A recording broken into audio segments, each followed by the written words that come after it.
ఉగ్రవాదులకు మతం లేదంటారు. అందమైనటువంటి ఉపన్యాసం ఇస్తారు. కశ్మీర్ లోపట వాళ్ళు బట్టలిప్పి నీకు సుంతి అయ్యిందా లేదా అని చూసి, లేకపోతే ఐడి కార్డు చెక్ చేసి కల్మా వస్తుందా రాదా అని టెస్ట్ చేసుకుని హిందువు అని నిర్ధారణ చేసుకుని చంపితే కూడా ఉగ్రవాదులకు మతం లేదంటారు. ప్రపంచం లోపట నిషేధానికి గురైనటువంటి ఉగ్రవాద సంస్థలన్నీ కూడా మేము ఇస్లామిక్ రాజ్యం కోసమే జిహాద్ చేస్తా ఉన్నాము, కాఫీలను అంతమొందించడమే మా లక్ష్యమని వాళ్ళేం దాచుకుంటలేరు.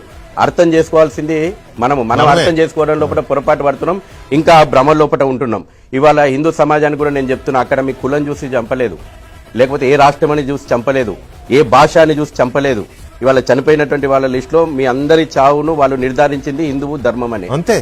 కాబట్టి ఇప్పటికి కూడా ఈ రాజకీయాలు ఏం చేస్తున్నాయి, మనను మెజారిటీలను హిందువులను ఇంకా కులము వర్గము ప్రాంతం భాష పేర్ల మీద విభజించాలే, మైనార్టీలను మతం పేరు మీద కలిపేటటువంటి రాజకీయాలు కదా, సంతుష్టికరణ రాజకీయాలు ఈ దేశంలో నడుస్తున్నాయి. వాటికి కూడా ముగింపు పలకాల్సినటువంటి అవసరం ఉంది.